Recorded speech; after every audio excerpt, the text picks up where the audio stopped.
I'm Garrett Sussman, and this is SEO in 2023 Additional Insights.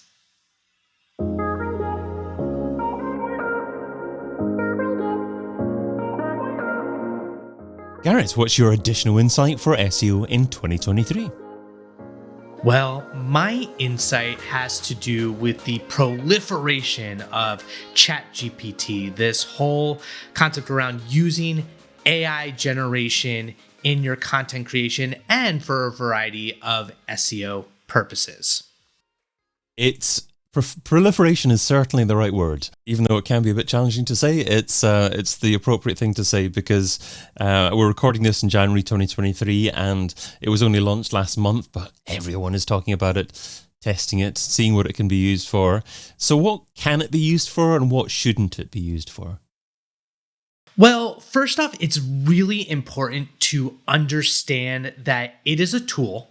It is not going to replace writers. It is not going to replace SEOs, and there are limitations to this tool. So basically, it's trained on billions of documents. The first important consideration is that it was trained on documents from 2021. So it's not for real-time search. If any information has changed, it is not going to take that into consideration in its answers. Additionally, you can start using it for a variety of content purposes, for idea generation, for content brief generation, and then for, the use cases for it are limitless. I feel like we're early on in this technology for how you can potentially use it in your SEO processes. So it could be everything from title tag and meta description generation to classification of keywords, creating topic clusters. For any type of schema markup generation, there's a wide variety of purposes for the tool.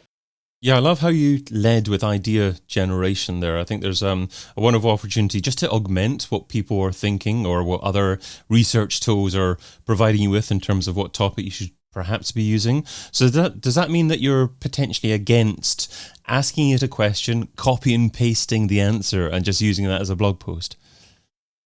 Absolutely. Absolutely. One other aspect of consideration for this tool is even in the initial use of Chat GPT, they kind of give you an alert that it's not 100% factually accurate all the time. It still makes mistakes. It's in its early development. So it's one of those situations where it's a trust but verify. You should never, ever, ever, ever, under any circumstance, publish raw AI content output because it might have wrong information. It might, not make sense in certain places. It is, in essence, what it's doing is it's trying to predict whatever the next word is that it would expect someone to write based on these millions of documents, that it's been trained on because it's machine learning, right? So ultimately, you need to always, look at it and edit it ruthlessly before publishing anything. So if it's trained on what it expects someone to naturally write next as the next word, then how come there are tools out there that can identify that 100% chance that this piece of text has been written by AI? Well, to that point, it can kind of identify those same types of, algorithmic, language learning models, these large language models that it's basically doing the same thing. There's confusion as to whether or not Google can identify AI generated content. And it absolutely can because it's all machine learning. It's the same sort of thing. So, basically it's trying to identify whether, humans have these aspects of randomness when in their writing, unexpected, unpredictable, whether it's phrases or nuances in their linguistics. And ultimately the tool, the algorithm can identify whether or not that is the case, whether it's a robot or a person. Now, one piece of chatter I've seen on Twitter recently is the SEO community, or some people in the SEO community, suggesting that perhaps actually we could add some snippet of code to a web page to actually show Google that this web page incorporates or was generated by AI. What are your thoughts on that? Well, I think it plays into some of the recent developments of Google with EAT and now EEAT in terms of expertise, authoritativeness, and trustworthiness. Google isn't necessarily against artificial intelligence generated content. It wants to make sure that the content is quality and that the content is helpful, that it's useful. And so whatever the content is, if it's actually been edited or, verified from an expert or an editor, then that is considered acceptable. Now, we all know Google says one thing and how the results, are ranked will fluctuate, and it's not always the case. But early on, at least what they're saying from a communication standpoint is that's absolutely fine as long as it's helpful and not just primarily for the purpose of ranking in search engines. Taking you back to something else actually you shared a few moments ago is you said, first of all, categorically, absolutely just do not take raw AI content and add it to your website. But you also said prior to that is AI, specifically Chat GPT, could be used to generate titles and meta descriptions. Is it reasonable for a big website with lots of pages just to take that raw content without actually manually checking it and using it to generate titles and meta descriptions? I think, you probably should not. I think it is one of those things with these types of tools because that's the dream, right? To be able to scale and save money and resources and time to be able to use this effectively. And with such short content, that might be less risky. But I would always say that there's the potential that if it's not actually edited by a human, then it could be problematic. That said, there are definitely still situations where the robots, the AI generated content will actually be better than a really poorly written human content. So it's not to say that there aren't situations where AI content can actually beat human written content in the sense of rankings. I would just say it's always going to be a best practice not to assume that the generated content is perfect or really well written. But maybe it might be reasonable to suggest to a manager, an SEO manager of a large site, to do a split test. Maybe 50 URLs, use the titles that have been automatically generated without being edited at all. 50 human edited ones, similar kind of pages in terms of authority, traffic, things like that, and see which one wins. Is that a reasonable suggestion? I mean, as an SEO, we always want to test. I think that's a great idea, and I think that there's nuances to each site. What might work for your site isn't necessarily going to work for other folks' site. So yeah, test for yourself, see if that works. And I think there's one of those things with SEO. Like, I'm not necessarily an advocate for what's considered black hat SEO. Any tools that are trying to manipulate the system for better rankings. That said, a lot of tactics work until they don't.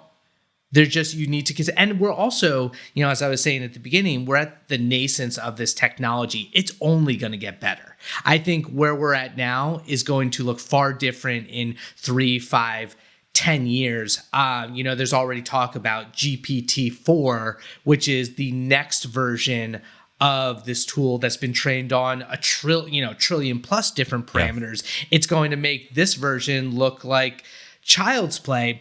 I'd say the most important takeaway is whether or not you're using it now, it's important to adopt and learn the technology, because this isn't like, crypto or blockchain or any of those technologies, or even Google Glasses that was like, a flash in the pan, temporary, trendy sort of thing. I think this is here to say, and it's fundamentally going to change the way we create content going forward. I'm just looking forward to the day when I can say, AI, listen to this podcast episode and write me some show notes. Yeah, well, watch out, because I mean, you talk about the deep fake. There's all sorts of ethical issues. Ultimately, where I'm saying, oh, I want to do a podcast with David Bain, but he's busy, so I'm just going to have the AI create the episode for me with using your voice and We're your nearly likeness. there, yeah. There's tools out there that can certainly create voices which sound real to me, which are quite incredible, really. Yeah, it's going to be interesting, the whole debate around intellectual property, right? In terms of using those likenesses and being these tools, their responsibility to put watermarks or protections in place for IP. That's not something that's really being touched on quite yet.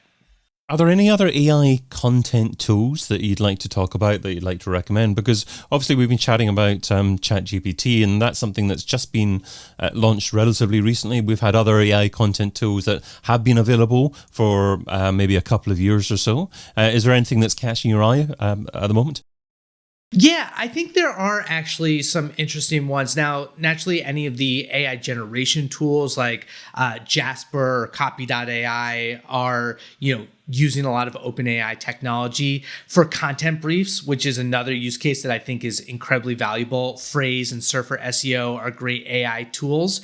And then on the other side of things, if you are going to be using AI generation tools and you want to ensure that it doesn't come off as AI generated content, Originality.ai is a great detector to, look at the content and say, oh, with how much percent certainty is this made by a person versus a human? Because when we're looking at editing that content, that's kind of part of the goal there, not only making it factually correct and making it relevant and making it timely and real time, but also ensuring that it comes from a human, that it looks like it's coming from a human. If there's a content writer that's listening to this at the moment, what can they do to future-proof their earning capacity? That's great. Well, so I would learn editorial skills, being able to, both structurally, grammatically, thematically edit content. I would learn journalistic skills. One of the big things is going to be able to add subject matter expertise that can't be necessarily easily pulled from an AI generative tool like yet.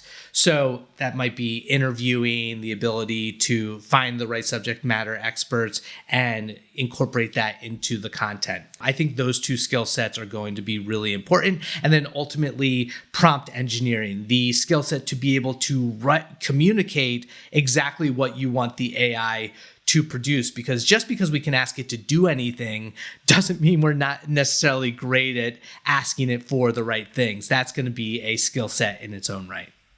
Do you think AI created content is actually going to increase the value of video content over the next couple of years? Well, I think that video content continues to be difficult because it requires a ton of resources, and companies that are doing it well have a competitive advantage right now. But we need to think of AI generated content isn't just text, where there's already, which we didn't even get into, but AI generated image content. And there is already AI generated video content out there. So, that is actually going to be easier to produce in the next 3 to 5 years. And more people will be doing that and saturating that as well. So video content will have the same issues that text content has. Well, you've shared what SEO should be doing in 2023, so now let's talk about what SEO shouldn't be doing. So what's something that's seductive in terms of time, but ultimately counterproductive? What's something that SEO shouldn't be doing in 2023? I think I actually tapped into it a little bit during the conversation, but ultimately it is producing that raw, unedited content from AI generation. It is very tempting to be able, we've seen a lot of success with programmatic SEO, which is basically creating a template and a format to generate a ton of pages at scale. And there is some value in doing that because, we're all seduced by scale. That said, you should never really produce this unless it's really simple, to your point about like the title tags. But for the most part, you really shouldn't be just, unabashedly publishing raw, unedited AI generated content. Garrett Sussman is the demand generation manager for IpoRank, and you can find him over at iporank.com. Garrett, thanks so much for adding your additional insight to SEO in 2023. Thank you so much, David, for having me.